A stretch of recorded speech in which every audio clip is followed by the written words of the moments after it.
Fala, galera do nono ano. Tudo bem com vocês, meus queridos? Tudo certinho? O prof espera que esteja tudo bem com vocês, certo? E que vocês estejam tendo aí uma boa semana de aulas, beleza? E enquanto a gente não volta presencialmente, galera, vamos lá estudar mais um pouco, né? Para que a gente consiga, né, conseguir ver todo o conteúdo que a gente precisa ver este ano, beleza? E aí, gente, o prof já está revisando, né? Eu acabei de falar com vocês sobre orações substantivas e já estou fazendo revisões, tá bom? É isso porque vocês vão fazer uma atividade para entregar valendo nota, um trabalho, né? Do trimestre, e vai ser sobre as orações subordinadas substantivas. Por isso que eu estou fazendo esta aula aqui, já para relembrar vocês agora com os slides do ético, que é o material de vocês, né? Que além de ser excelente material em papel, ele é um ótimo material também online, inclusive para a gente, né? Para os professores, porque nós temos aulas online nesse material. Então, vamos aproveitar essa aula online aí que o ético oferece para a gente, né? E vamos lá aprender um pouquinho mais sobre as orações subordinadas substantivas. Beleza, galera? Então, vamos lá. Gente, essas orações substantivas, elas desempenham funções, né, sintáticas que estão faltando na oração principal. Então, quando você divide entre oração principal e oração subordinada, você encontra ali a, a oração principal, né? E você encontra nela algo que está faltando, né? Então você vai analisar ali, vai ver se tem sujeito, se tem objeto, se tem complemento, né? Se tem algum complemento nominal, se tem predicativo. Se tiver faltando alguma coisa, isso que está faltando vai ser a classificação da outra oração, que vai ser justamente esse elemento que está faltando, certo? Então, essa oração subordinada vai funcionar como sujeito, como objeto direto, objeto indireto, complemento nominal, predicativo do sujeito ou aposto. Beleza? Então, olha o primeiro exemplo aí. É importante que o travesseiro tenha piedade de mim. Nessa fase, né, gente? Travesseiro tenha piedade de nós, né? É isso mesmo. Galerinha, neste caso, a gente sempre separa as orações no que, certo? A gente vai lá no que e separa. Separou aí. O que tem na primeira oração? É importante. É um verbo de ligação. Importante é uma característica. Né? Você tem um verbo de ligação e uma característica. O que está faltando? Não está faltando a coisa que tem essa característica? Né? Se você já tem a característica e já tem o verbo, está faltando o sujeito que tem essa característica. Então, esse sujeito que está faltando ali em é importante vai ser a frase da frente, né? Que o travesseiro tenha piedade de mim. É isso aí que é importante. Então, é isso aí que funciona como sujeito. Tá bom? Digão, é sempre aí no que separa? Quase sempre é no que, tá, gente? Vez ou outra vai ser o C ou uma outra palavrinha, mas quase sempre, assim, tipo 96% das vezes, é no que mesmo que separa, tá? E aí o que está antes do que? Oração principal, o que está depois é a oração subordinada a alguma coisa, dependendo do que está faltando na oração principal. Belezinha? Ok? Então, beleza. Vamos ver mais um exemplo. Olha lá. Quem disse que o travesseiro teve piedade de mim? Galera, agora a gente tem o sujeito, que é o quem, tá? Esse pronome aí funciona como sujeito. A gente tem o disse, que é o verbo, e quem diz, diz algo, né? Você vai para o verbo disse e faz a perguntinha para ele, disse o quê, certo? Quando você faz a perguntinha o que para o verbo, quer dizer que na frente vai vir um objeto direto, certo? Aquele objeto que completa o sentido do verbo da oração principal, né, da oração anterior, e não tem preposição, certo? Vem diretamente ali na frente. Então, esse que o travesseiro teve piedade de mim, né? Funcionando como objeto direto, vai ser uma oração subordinada substantiva objetiva direta. A gente não pode chamar só de objeto direto, a gente tem de falar que é uma oração. Ok? E aí, mais um exemplo, olha lá. Ela pede para que o travesseiro tenha piedade do amado. Ela pede para que o travesseiro tenha piedade do amado. Galera, aí nós temos o sujeito. Qual que é o sujeito? Ela, isso mesmo. A gente tem o verbo. Qual que é o verbo? Pede. Né? E aí ela pede para quem? Ela pede para que o travesseiro, né? Ela pede para quê, nesse caso? Para que o travesseiro tenha piedade do amado. Esse para aí, galera, é uma preposição. Lembra das preposições? Ad com para em? Ad com para em, ad com para em. Lembra? Então, como tem o para ali antes do que, então completa o sentido do verbo, mas tem uma preposição no meio.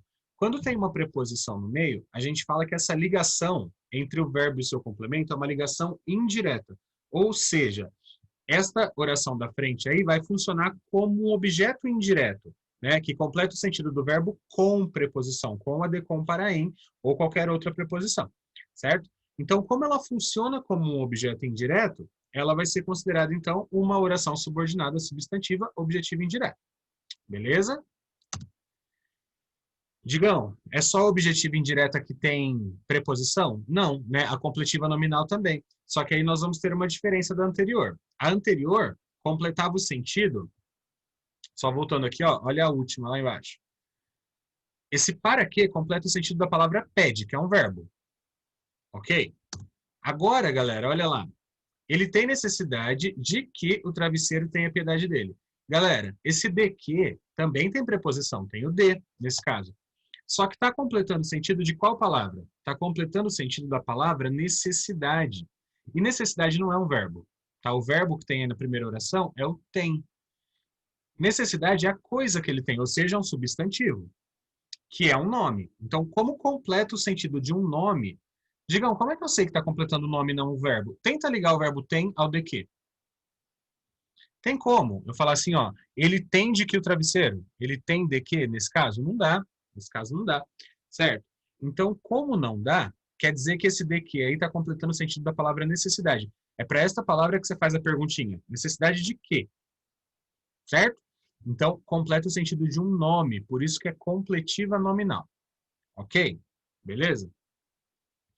Completa o sentido de um nome com preposição. Então, só essas duas têm preposição, tá? Objeto indireto e completiva nominal. E essa daí? Sua vontade é que o travesseiro tenha piedade dele. Galera, sua vontade é o sujeito. Né? É sobre o que eu vou falar nesta frase. Eu vou falar sobre a sua vontade. Certo?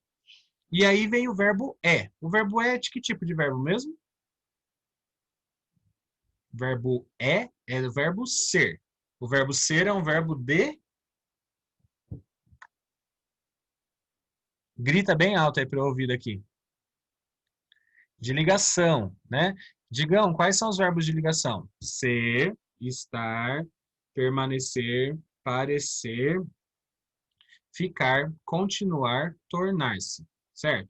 Esses verbos são os verbos que servem para ligar o sujeito ao seu predicativo, ou seja, o sujeito à sua qualidade. Se ele serve para ligar o sujeito à sua qualidade, então ele chama verbo de ligação, ok? Verbo de ligação liga o sujeito à sua característica. Ok? Ah, beleza, Digão. Então tem o sujeito. Eu tenho o verbo de ligação, o que está faltando? O predicativo do sujeito. Ou seja, essa oração da frente aí, que o travesseiro tem a piedade dele, vai ter função de predicativo do sujeito. Ou seja, vai ser uma oração predicativa. Beleza? Digão. É só eu olhar para a oração principal e ver que tem sujeito e verbo de ligação. Nesta ordem. Aí está faltando o predicativo. Da frente vai ser oração predicativa. Isso. Tá? Isso mesmo. E aí chega a bendita que todo mundo adora. Por que todo mundo gosta dessa, galera? Porque ela tem o quê? Ela tem 2 pontos, digamos. E aí, como tem 2 pontos, é muito mais fácil. Porque é só eu bater o olho, ver que tem os 2 pontos, eu já sei que ela é a positiva.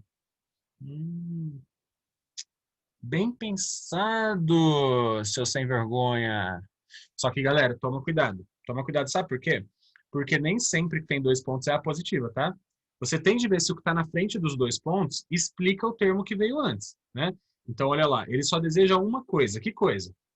Que o travesseiro tenha piedade dele. Isso daí explica a palavra coisa que veio antes. Então, quando o que vem depois dos 2 pontos explica o termo que veio antes dos 2 pontos, aí sim é a positiva.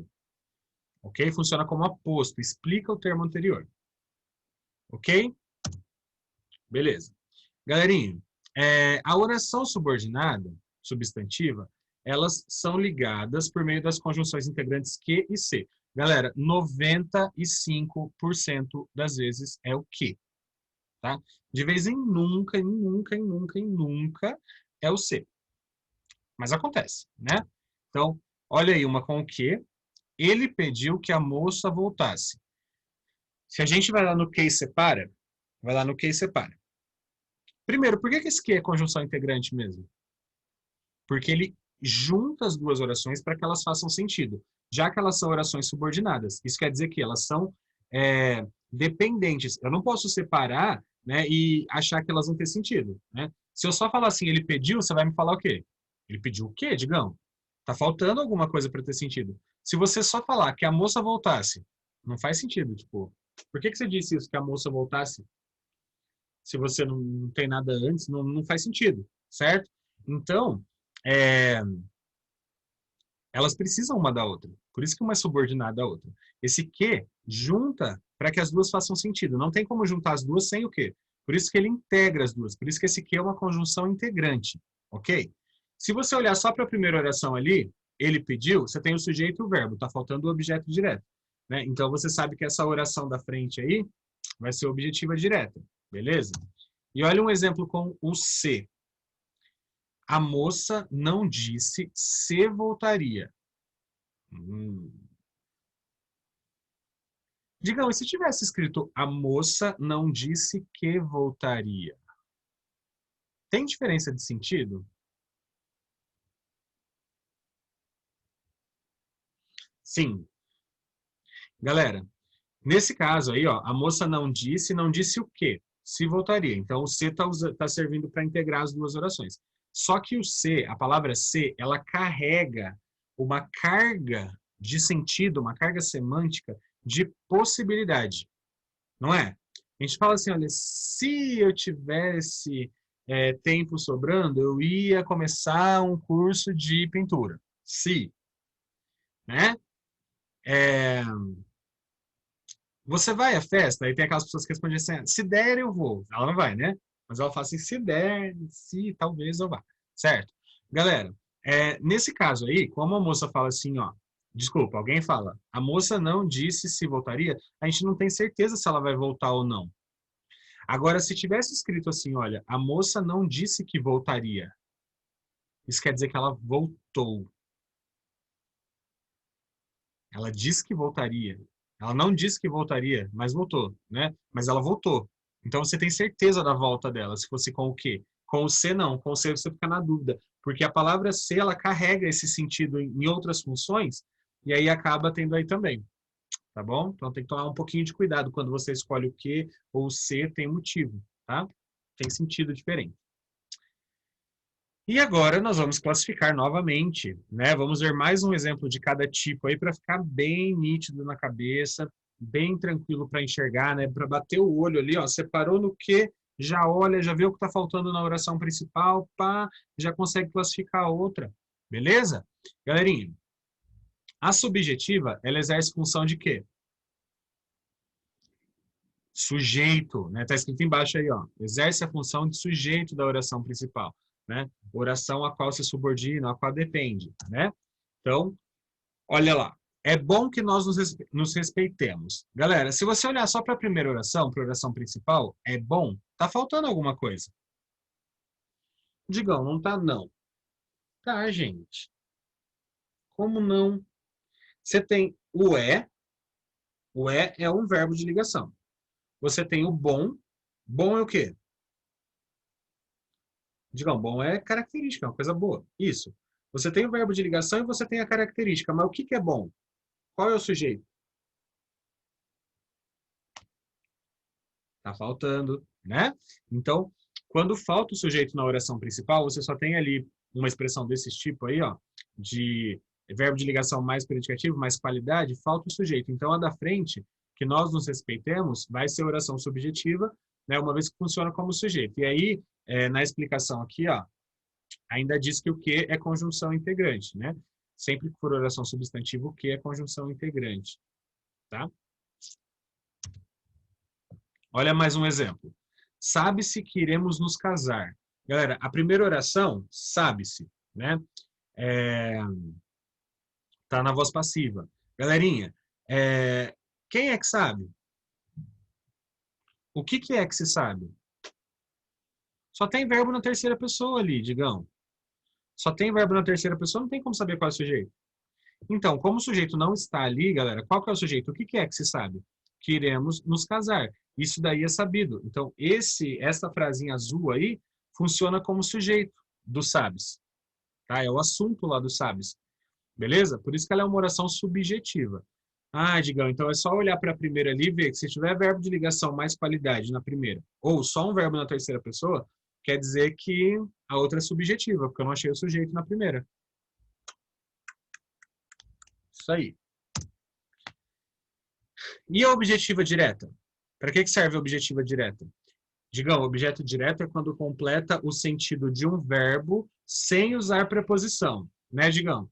Isso mesmo, completa o sentido de um verbo sem usar preposição. A de comparaém. Não tem nenhuma dessas antes do que. Só completa o sentido do verbo porque o verbo pede complemento. Tá, gente? Quando é objetiva direta, o verbo pede complemento. Ok? Então, olha lá. O rapaz admitiu que estava apaixonado. Qual que é o sujeito dessa frase? O rapaz. Qual que é o verbo? Admitiu. Quem admite, admite algo ou alguma coisa. O que ele admitiu? Que estava apaixonado. Então você tem o sujeito, tem o verbo, está faltando a coisa que ele admitiu. Ou seja, está faltando o objeto direto, está faltando o complemento. Como não tem preposição ali antes do que, então a ligação entre o admitiu e o seu complemento é direta, por isso que a frase da frente é objetiva direta. Ai, Digão, tem sujeito e tem um verbo. Esse verbo precisa de complemento. Precisa, eu não posso só falar o rapaz admitiu e sair correndo. Quem admite, admite algo. Quando você faz a perguntinha o quê, vem direto a resposta, é objeto direto. Então vai ser uma oração objetiva direta. Tá? E o que também é conjunção integrante. Outro exemplo. A namorada disse-lhe que voltaria logo. A namorada é o sujeito. Disse-lhe é o verbo com um complemento indireto aí. Disse para alguém. Né? Disse para ele. O que ela disse? Você faz a perguntinha para o verbo. Disse o quê? Quando você faz a perguntinha o que vem à frente é objeto direto. Tá bom? Disse o quê? Que voltaria logo. Então, a primeira oração é a principal, a segunda é objetiva direta, né? Já que é o que falta na primeira oração. É o complemento que falta ali do disse. Ok? E o que é conjunção integrante, como em todas as outras. E a objetiva indireta, digamos? Poxa, se a objetiva direta complementa o sentido do verbo sem preposição, a ligação é direta, o que acontece com a indireta? O que vai ter na indireta? Preposição. A de comparaem antes do que ali, né? Vai completar o sentido do verbo, você vai ver lá o sujeito, você vai ver o verbo, vai estar faltando o complemento do verbo. Acontece que vai ter uma preposição, a de comparaem antes do que, tá bom? Então, olha lá. Você duvida de que eu queira me casar? Você duvida? Qual que é o sujeito? Você. Estou falando com você. Qual que é o verbo? Duvida. Quem duvida, duvida de algo ou de alguém. Digão, verdade, tem um D ali antes do que? Tem. Tem porque o verbo duvidar pede preposição. Uhum. Então, se ele pede preposição, quer dizer que o seu complemento é indireto. Objeto indireto. Então, a oração vai ser objetiva indireta, certo? E o que continua sendo conjunção integrante, certo? Outro exemplo. Mais um. Só mais um. Olha lá. Lembrou-os de que era dia dos namorados. Beleza. E agora, Digão?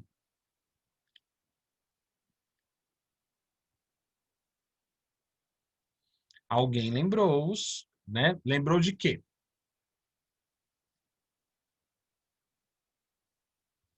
De que era dia dos namorados. Se tem o de que, basta eu ver o que tem antes. Lembrou é verbo? É. Tá completando o sentido do verbo com preposição? Tem um de ali? Completou o sentido de um verbo com preposição, objetivo indireto. Fechou? E o que continua sendo conjunção integrante. Beleza? Digão, tem mais alguma que tem preposição? A de comparém, a de comparém, a de comparém, a de comparém, a de comparém, a de comparém? Tem. Qual? A completiva nominal, certo? A completiva nominal também pede preposição, mas, Digão, qual que é a diferença dela, então, para o objetivo indireto? A completiva nominal vai completar um nome, ou seja, um substantivo ou um adjetivo. Ok? Ou um advérbio também, às vezes. Exemplo. A namorada tinha certeza de que ficaria noiva em dezembro. Qual que é o sujeito? A namorada. Qual que é o verbo? Tinha. O verbo ter pede complemento? Pede. Quem tem alguma coisa. O que que a namorada tinha? Certeza. A namorada tinha certeza. Acontece, Digão, que quem tem certeza de alguma coisa. Mas, oi, tem certeza de alguma coisa, certo? E esse de que ficaria noivo em dezembro completa o sentido da palavra certeza. E certeza é um substantivo. Então, como completa o sentido de um nome, quer dizer que a oração é completiva nominal. Ok? Ok, Ticão. Tem sujeito, tem verbo e tem um substantivo ali, um adjetivo. Aí na frente veio de quê? De que completa o sentido do verbo? Não, eu não falo, tipo, a namorada tinha de quê? Eu falo, a namorada tinha certeza. Certeza de que? Completa o sentido de um nome, completa o sentido de um objeto, não de um verbo. Ok? Por isso que ela é completiva nominal. E a predicativa, Digão? Vai exercer a função de predicativo do sujeito. O que é um predicativo do sujeito? É uma qualidade, é uma característica do sujeito, certo? Então, quando você tiver na oração principal um sujeito e um verbo de ligação, vai faltar o predicativo do sujeito, né? Então, olha lá. A verdade era que os dois se amavam muito. Que bonito, né? Que bonito, meu. A verdade era que os dois se amavam muito. Qual que é o sujeito? O sujeito é a verdade. Qual que é o verbo? Era. Era é verbo de ligação? Tem sujeito e verbo de ligação, tá faltando o quê? Tá faltando o predicativo do sujeito, que é a qualidade do sujeito. Então, esse que esses dois se amavam muito funciona como se fosse uma característica da verdade. O que caracteriza, o que qualifica esta verdade é esse sujeito, tá bom? Então, como funciona como um predicativo do sujeito, eu vou falar que essa oração é predicativa. É uma oração subordinada, substantiva, predicativa, tá bom? Eu não posso falar que é predicativo do sujeito. Por que não, Digão? Porque tem um outro verbo, gente. É uma outra oração, então eu não posso só chamar de predicativo, tá? Eu tenho de falar que é uma oração predicativa. Ela funciona como predicativo, ok? E o que continua sendo conjunção integrante como nas outras. Beleza, Creuza? E aí, em qual que a gente chega? Em qual que a gente chega? Digão, na positiva é a única que eu vou acertar todas. Não, né, gente? Tem que acertar as outras também. Mas a positiva, ela acaba parecendo ser mais fácil para você. Por quê? Por que que ela parece mais fácil? Porque ela tem os dois pontos. E aí, quando tem os dois pontos, você fica todo felizão aí, né? Todo feliz. Tem dois pontos, já sei qual é, Digão. Gente, quando tiver dois pontos, às vezes pode ser travessão também, pode ser um tracinho, tá? Aí você vai ver, se o que tiver na frente, tiver depois dos dois pontos ou do travessão, estiver explicando um termo do que veio antes, né, da oração principal, aí esta oração que veio à frente dos dois pontos é a positiva, né? Então, olha lá. O namorado fez um pedido, que voltasse logo. Separou antes do quê? Aí você olha lá. O namorado sujeito fez, verbo, fez o quê? Qual é o complemento? Um pedido. O que veio ali na frente, que você voltasse logo, é para explicar qual foi o pedido feito pelo namorado. Certo? Ah, é verdade, Digão. Verdade mesmo, né? Então, se ele explica um termo que veio ali antes dos dois pontos, ele está funcionando como aposto explicativo. Ele explica algo que veio antes. Então, ele vai ser, essa oração vai ser uma oração apositiva, funciona como aposto, ou seja, explica um termo anterior. Certo? E o que continua sendo conjunção integrante, tá, gente? Em todas elas, vocês viram aí que o que é conjunção integrante, né? Serve para integrar, juntar as orações que são subordinadas, ou seja, que são dependentes. Uma precisa da outra para ter sentido. Digam, mas se eu falar o namorado fez um pedido, tem sentido completo. O namorado fez um pedido. Mas, se você falasse só a outra, se você chegasse para alguém e falasse assim, ó, que voltasse logo, e fosse embora? A pessoa ia falar assim, meu, certeza, tropeçou e bateu a cabeça antes de chegar aqui, né? Porque uma delas não faz sentido sozinha, filho, já era, é subordinada, tá bom? Uma depende da outra, ok? Como esta daí serve para explicar um termo que veio na oração principal, então ela serve como aposto, ou seja, ela é uma oração apositiva. É isso, gente. Espero que vocês tenham lembrado aí de todas. A gente já aprendeu isso, faz umas 3 semanas que a gente só fala disso, certo? Para quem já pegou a apostila, não sei se alguém já pegou, ela está na apostila 3, tá bom? Tem essa matéria lá, mas todo mundo tem isso no caderno e todos os slides, todas as aulas que a gente viu aí nas últimas 3 semanas, tá bom? Então é isso. Gente, qualquer dúvida, chama o prof no WhatsApp, tirem dúvidas nos plantões, participem dos plantões, campanha para que vocês não deixem os professores falando sozinhos, né? Participem, conversem com a gente, se quiser ligar a câmera, se quiser ligar o áudio, se quiser, respondam, participa sobre o assunto, hein, gente? Por favor. Beleza? Então é isso, gente. Até a próxima aula. Um abraço para todo mundo. Fiquem bem. Se cuidem. Até. Tchau, tchau.